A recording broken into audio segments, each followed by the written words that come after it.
So, welcome back. You almost caught us unawares there. We were just chatting away, something about a route to Wembley or something that you were talking about.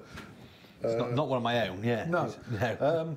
Right, this is where the sofa's become a bit unbalanced, you know, because Blade, Al, Chris Turner, Kevin I don't know Gage. what you're on about, Alan. You've no idea what I'm talking about. This is where we have to issue the public apology for lack of balance. What we haven't done is get a prediction from on the derby. Shall I make people wait for that? Because I gave mine in the My Sheffield Telegraph column today. What was yours? Very sheepishly, in the bottom paragraph, hoping nobody would notice. What did he say? That I'd had a bet with a 50p with a couple of friends that United would edge it. Ooh. But that this would only reclaim what I lost at Hillsborough, at Bramall Lane in November, for getting that one wrong. So there we are. So I still think Sheffield United will just edge this, and I particularly hope it's a very good game. So I think it's only fair that you two follow. We think it's going to be a great game. Yeah. Talking about derby history, Chris, you managed. I mean, you were at Wednesday for two spells, 76 to 79 and 88 to 91, and you managed not to play against the Blades. They always tended to be below us in the leagues. When I was at Wednesday, when I was at Sunderland and Manchester United, they were always lower down. I only played against Wednesday a couple of times. But I have to say, I played in Manchester derbies, Sunderland and Newcastle derbies. I really wish I'd have played in a Sheffield derby game. Yeah. Now, of course, there was the Wembley game, but you did play at Wembley against Manchester United. Yeah. And a 1-0 victory there. Thanks, Al. Thanks for that. Yeah. It's worth him that tenner you paid him. Yeah. That's a total irrelevance to this conversation. But you did manage one, Chris. What was that like? Very. Shall we repeat the score? Very emotional, I have to say. It's very difficult, and this is where Chris has done great because he's been very successful with his own team, his own club, and everybody knows when I took over Wednesday we were on a downward slope and it was difficult to stop. But when you're playing the enemy across the city, you don't want to lose. You don't want to lose. And January 2003. And unfortunately, we were winning 1-0 half-time. And just before half-time, Di Piedi had the best chance. If it had just had a little bit of bravery, he could have scored to make it 2-0. And that would have been a difficult second half for Sheffield United. But to be fair to United, that was under Neil Warnock, and Brownie were banging goals in for fun. Then. And he scored a screamer past Kevin from about 22 yards outside the box, make it 1-1. And then it was one-way traffic, and United won the game on the night. But it was Alan Quinn scored, wasn't it, for Wednesday that night? And so he's the only man to score for both clubs in Sheffield derby. But it's emotional, and it will be for Chris because he's playing against the enemy in his eyes, and he don't want to lose any game. But it's a big game. Steve Bruce comes to it with a bit of detachment. He won't be wrapped up in any of the fear that Sheffield Wednesday supporters and some Sheffield United supporters will have, will he? No, I think he will. He will be because when you're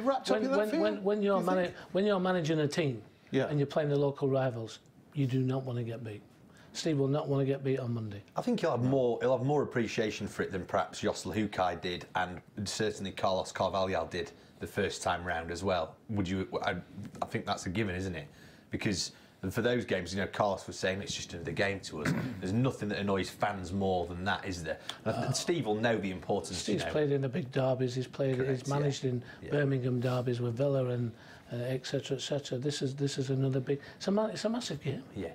So he'll be as nervous as Chrissy Wilder. He'll want to win as much as Chrissy Wilder. So shall we come to predictions now? These two are really reticent. I don't know what you're asking. Or shall we go delaying tactics? Because I've got a couple of graphics here, and Chris, I promise you that after these two, there are no more. I know that when we met up tonight, it was like, let's not get totally wrapped up on them. But these two come from James Sossick, our friend at Blades, analytics. And the first one is a heat map. And there we are. Now, I think this is so clear, really. I mean, this basically, the brighter colours are showing where Sheffield United tend to create their chances, the brighter colours. And, I mean, Kevin, there's a great balance there between the two sides. Yeah, I mean, that's the first time I've seen that. I think that might be a bit deceptive because I think most teams create from wide areas. Yeah. I mean, I wouldn't expect to see a big yellow blob in the middle, to be honest. No. Whether you're playing with wingers or wing backs or whatever you do, most good teams create from wide areas. Like Man City, you know, are the best at it. They get round the back of teams and they cut the ball back, you know, into those areas. So it doesn't surprise me at all. Key pass location heat map, it says at the top. So they're actually making key passes quite deep around the edge of the area, or just inside. That's the way we play, isn't it? We don't hit long high balls into the box. It's right side heavy to me. That looks a bit more like it's sort of from the right hand side, and that doesn't surprise me in the sense that, you know, we've had Baldock and sort of Freeman interchanging in and out the side, and that's where a lot of the chances do come from. That's the stronger position in terms of the wing backs, I'd say, isn't it? But Ender Stevens gets more crosses in than anybody else, so that's an interesting. And he's had the most assists. Yeah, baffling. So you know, again with stats, you can pick out whatever you want them to say. It's a good balance. The Blades have the third, of course, according to James, the Blades have the third highest expected goals in the league based on the calibre of chance that they tend to create, which suggests they should have scored 53.77 goals, which you can't, around 54 goals, but they've actually scored 59. So he suggests that shows a level of ruthlessness. We've been ultra clinical, you know, in our finishing, which all hail Billy Sharp. Yeah, you know, he's had an incredible season, season. Lots of people would not write him off. That's the wrong word for terminology. You know, can he keep going? You know, he's still going to be in and around the side. But again, his first name on the team sheet. He gets his goals. He knows where the goal is. He knows where the goalkeeper's going to be. He knows where the ball's going to drop. And his finishing has been absolutely magnificent this season. The thing is as well that he gels into a partnership with whoever, it seems to me. With Gary Medine, when we've seen that seems to work. He hasn't played alongside Scott Hogan yet, I don't think. I think they're too similar a player, aren't they? They're very similar players, similar stature, similar size, make similar runs, you know, just down the side. Also, just to mention Billy again, his all-round play this season has been fabulous. He holds the ball up far better than I've seen him do it. And when he just nudges defenders, when he's running down the line, he'll just nudge the defender, and the defender heads it out for a throw on, and all of a sudden we've got 30 yards up the pitch. You know, occasionally gets knocked over, you know, at the right time with the defender up his backside. You know, just winning a foul, important things like that. Yeah, he backs into players and just gets that. Yeah. 59 goals scored. Sheffield United have the second most touches in the opposition penalty area in the Championship. I think maybe that heat map kind of reflects that. Behind only Leeds, who've had the most touches in the opposition penalty area. The Blades also have the most shots in the league in the 6-yard box. Billy again coming into play there with 61. 9 more than the next highest. All them stats that you're reading there, Alan, is why the top of the current form. Why they're in the top 2 in the division. I watched Leeds United play the first game on Sky at the start of the season, and they were electric Leeds. So it doesn't surprise me that Leeds are up there, but Sheffield United have been the same all the way, as Kevin said, consistently. And that's how you become a winning team, by getting balls into the penalty box for your players like Billy Sharp to finish. And you need on that map that you just showed, where those 2 shaded areas, you've got to get in those positions to cut the balls back for finishers, or sliding them across between the goalkeeper and the penalty spot for people like Billy Sharp to come on to and finish. That's what you need to do. That's not rocket science. That's what football is all about. And as Kevin said, Manchester City will get into all those areas. Sheffield United are doing it in the Championship, and that's why they're top of the league, or second top at the moment. Most remarkable of all, they lost the first 2 games. Yeah, exactly. Yeah. That's a sobering reflection. They wouldn't have changed. They'd have played them 2 games, and they wouldn't have gone, oh, right, we're going to change our formation, we're going to do this. They've been playing like this for a while now. Yeah, that's where quality management comes in, isn't it? Not overreacting. Settled management and a way to play and great recruitment. Paul Mitchell, for me, is the best signing Chrissy Wilder's made. Yeah. Fantastic. I agree with that. Top recruit guy in the game for me. He did fantastic for Chesterfield, and he's carried that on at Sheffield United. They brought players to the club who a lot of the fans probably didn't hear of or heard a lot about. Brought them into a team, built a team around all these players. That's why they're top of the league. Here to all of that. Another final graphic that we're going to show now. A player that was linked with a move, and I know that, Kevin, you probably had a few palpitations.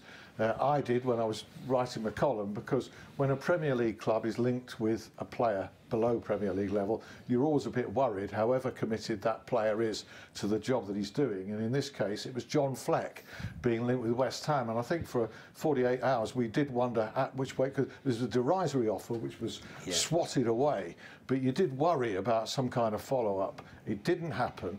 And this player is John Fleck. Let's just briefly have a look at his, well, it's called his radar.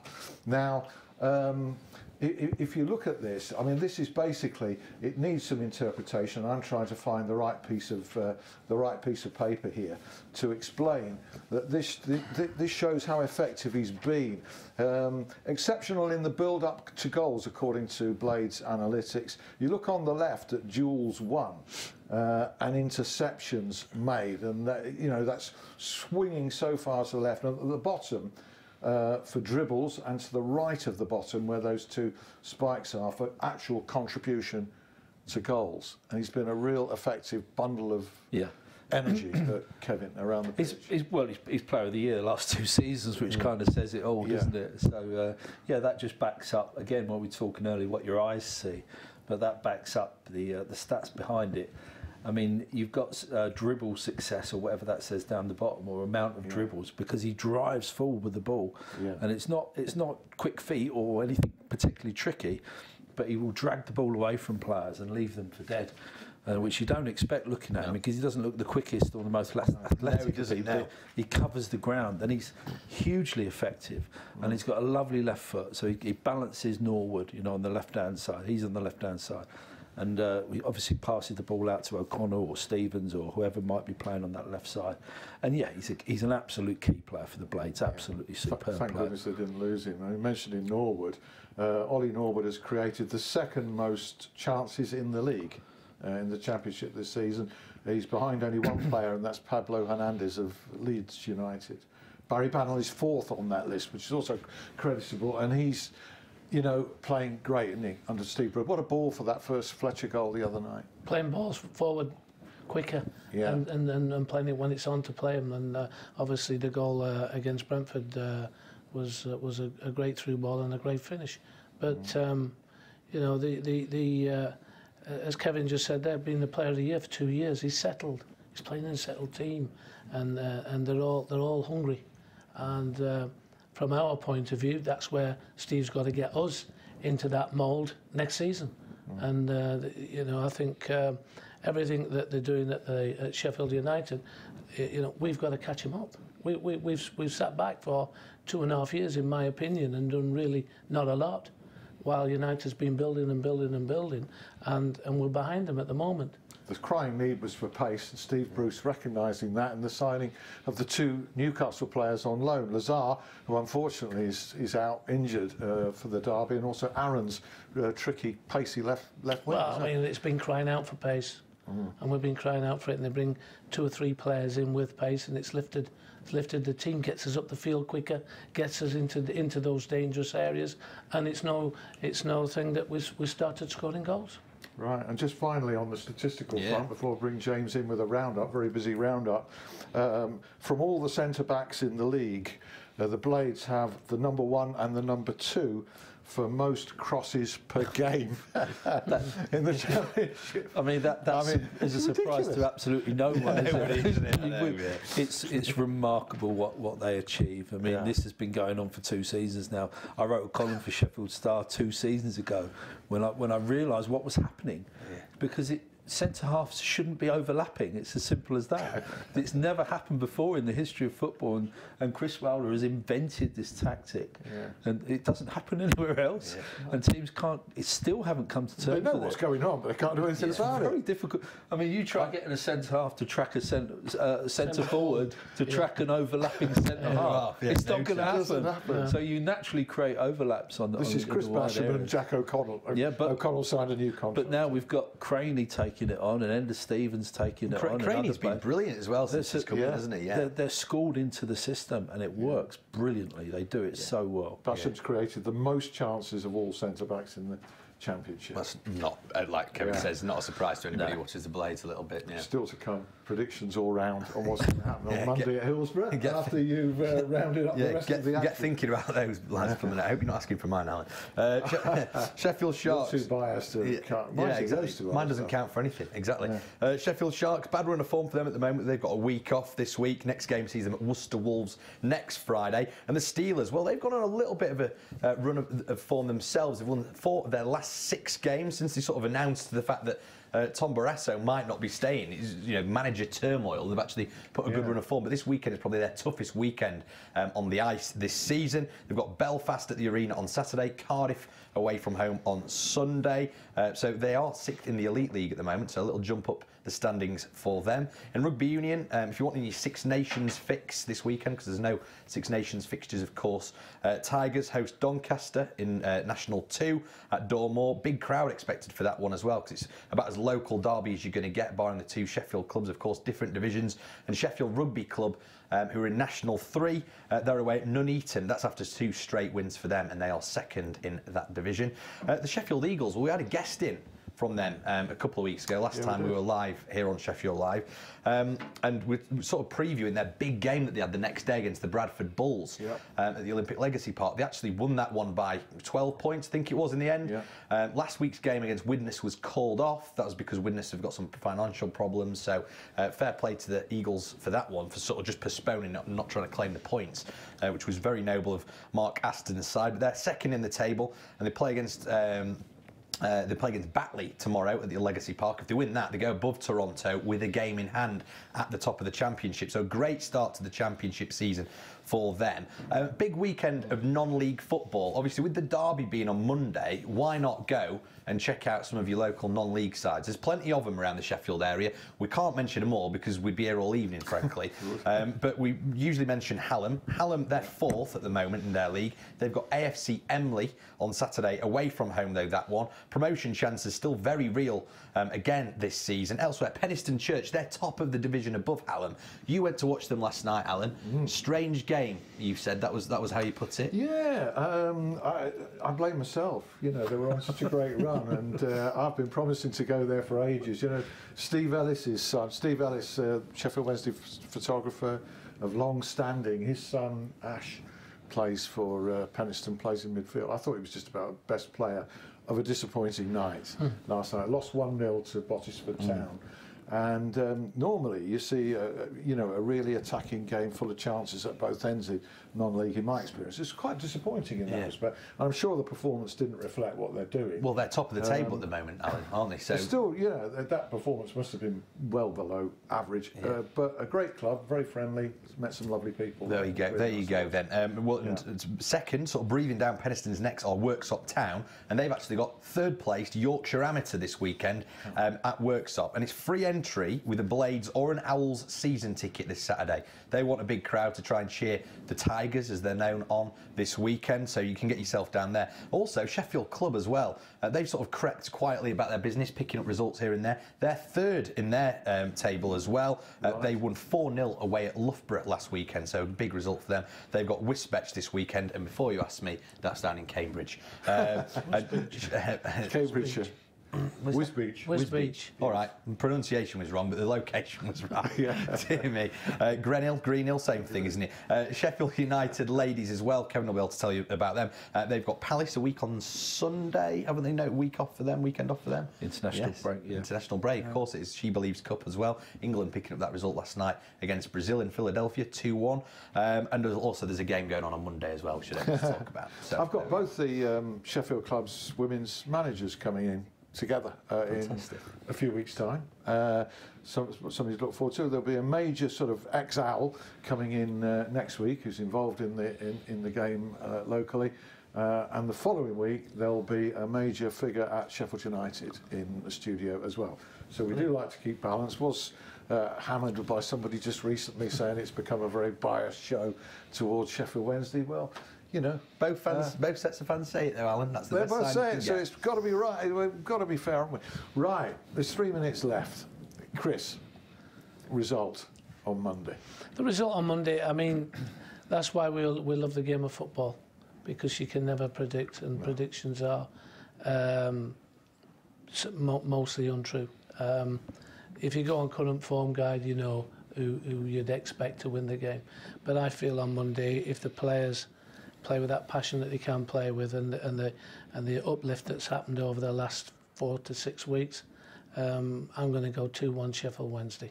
I know Kevin's going to say bang, bang, bang about Sheffield United, but it's an unpredictable game. Yeah. Nobody will remember you said that, Chris. No, no, 2-1 Sheffield Wednesday. Yeah.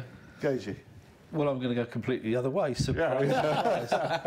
Because all logic says that Sheffield United are by far the better team. I know Wednesday have had a bit of a bounce, I can appreciate that, but I don't think they've been playing the best sides in the league, put it that way, in the last 6 weeks or so. Whereas we've gone to West Brom, you know, we've beaten them, we've 3-0 up against Aston Villa, best performance of the season for me away. Let it slip, I know. We've got a run of clean sheets. We're top of the form guide, playing with huge amounts of confidence. I think all our players are going to be fit, so we'll have a complete squad to choose from. And I fully expect us to put on a complete performance, as we seem to do week in, week out, and we have done for months. And assuming all things are equal, we don't miss open goals or do anything stupid at the back, I think we'll win 2-0. Maybe. Oh, I don't think we'll let a goal in. It's going one up on you. 2-1 to Wednesday, 2-0 to Sheffield United. There's no point in asking you, is there? Is there? There's not really a point now. I mean, I'm going to say what you think I'm going to say, but I'll give you my reasoning briefly. Is that I think Blades will win, but I think it makes it a lot more interesting game because Sheffield Wednesday have got the bounce, as Kevin says. I think that you know, Steve Bruce isn't going to set up like Yossel Hukai has in the last 2 derbies at Bramall Lane. And I just, you know, I can't see it going like the most recent one, which was at Hillsborough last time. I can't see it going like that. So I think it'll be tight. I think it'll be a more even game. But I think because Wednesday won't sit back, it'll probably play into Blades' hands a little bit more in terms of sort of opening the play up a little bit more. I think we struggle when teams do just park the bus. Yeah. And I don't think they'll do that, so I think it will actually probably open things up a bit for United. So that's what I think. And you think they'll win? I think Blades will win, but I don't know. I can't put a score on it. There's no point, is there? Well, we've had 2. All right. Yeah. 1-0 Sheffield United then. Why not? They're going 1-0. You said 1-0 as well. No, I'm going. I think there'll be a few goals in this one. No. And as a neutral, my fervent hope is that it's a really good game because you know it's going out to a hell of a lot of people, and I know it means so much to everybody in this city. And there's no neutrals apart from me sitting here, and probably I'm the only one in the city anyway. So I'm just hoping for a really good game of football, and I'm sure it will be. Thanks so much again, Chris Turner, Kevin Gage, James. See you next week on my YouTube later. See you. Great stuff.